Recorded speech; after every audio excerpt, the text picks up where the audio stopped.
Kelly's passion is surfing. My passion is horseback riding. Nothing was going to match that. Nothing was going to be as fun as that. She was going to go surfing every day. I was going to ride horses. But I got one lesson included.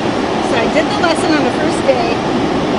And the person next to me, who I thought was brand new also, like, stood up and had the perfect form and rode all the way in. And it's like, I can't do that. Is that the person that you're talking about right here? Yeah, that's the one. $100, I'll give you the photo. Thank you. Just let me ride. Okay. So keep it open? Yeah. Okay. So she was like Miss Athlete, was like, that's how you have to be to surf. You have to be young, you have to be in total good shape, you have to be able to do everything. She did just climb a palm tree and come down that morning, you know, so she could do it all. So then I started riding in on my knees because I just got tired and couldn't stand up. I thought, oh, this is fun, I'll ride in on my knees. But I felt like a wuss. I'm 62, it's my first time surfing, and I thought, no one else is riding in on their knees. Everyone's standing up in my mind, you know, and I wasn't gonna do it. So on the way home, I talked to her, you know, Miss Athlete, and she said, you know what? This is not my first time. I went to a surf lesson. The first 3 days I was on my knees. Like, oh my God, you were on your knees? You were on your knees? I can do this! And then I talked to another girl who was really good and really young and really fit, and she said this is her 10th lesson, and she's never stood up until this one. And it's like, well, shit, not so bad. Yeah, yeah. So I thought, you know, I'm going to give it another try.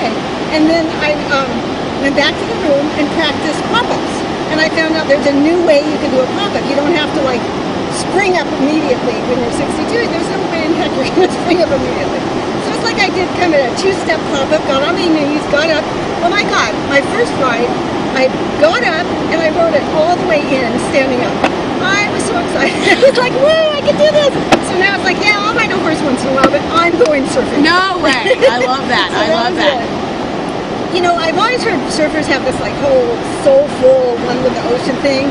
Mine was just that feeling of accomplishment of standing up.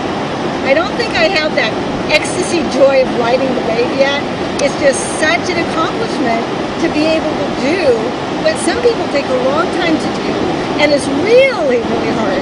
When you watch people that are good, it looks so easy, and it's so hard. But yet when you do it, I mean, my God, you just really accomplished something. And that in itself is the motivation to keep going. Yeah. And I told Kelly when we get back, because we live in Southern California, in Long Beach, you know, I want to surf, I want to go out there, I want to, you know, do whatever. She's got like 6 boards, you know, so she's got all sizes. And yeah, I want to keep it up. My girlfriend and I in high school, she had a convertible. My brother had a Velzy surfboard. We're talking 1965, right?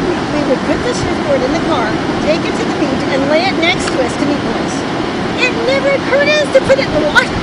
And I spent every weekend of my childhood through 18 years old at Malibu and never surfed. And my brother never. It didn't occur to me to women surf. Never. Society has changed and has more allowed and enabled women to do things like this. It's been okay. Before it wasn't okay. Really seriously, when I was 20, if you did that, you were labeled, you had a label put on you. You know, if you were athletic, you were of a certain ilk. And now it's not like that. You know, I love seeing all these women out there. And secondly, I think as you get older, you realize you don't have all that much time. And if you want to do it, you need to do it now. Because when you're 20, you have your life ahead of you, and you don't realize how fast it goes. But when you're in your 50s, it's like, shoot, I may only have another 50 years, you know. I need to be doing this, and I need to do it now. And that's so motivating. When I look back on when I was in high school, college, and in my 20s, and women didn't do a lot of sports, it never occurred to me to ask why, you know. And then now that I'm older, gosh, by 50, when I heard about Title IX, and that was the law that was passed, I think is what it is, that kind of equalized sports programs in schools for women.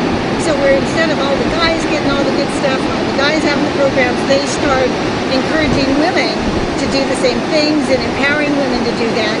And I think that was like the definite change that made it okay for women to be athletes. And made it okay and encouraged women to be athletes. And I think it was just a huge landmark in women being athletic and women accomplishing the things they're doing now. And it's never, I mean, 62, it sounds old and sometimes it feels old, but it's not, you know, if you're in halfway, and I've got a bad knee and a sore neck and whatever, and Yeah, it doesn't stop me. Nothing, you know, there's ways to do everything if you just want to. And that's what keeps you young. Learning new things mentally and physically is what keeps you young. I agree. And I will be so young for my whole life. So I started riding horses in my 50s, surfing in my 60s. What am I going to do when I'm in my 70s? Who knows? You are never too old and you can do it all.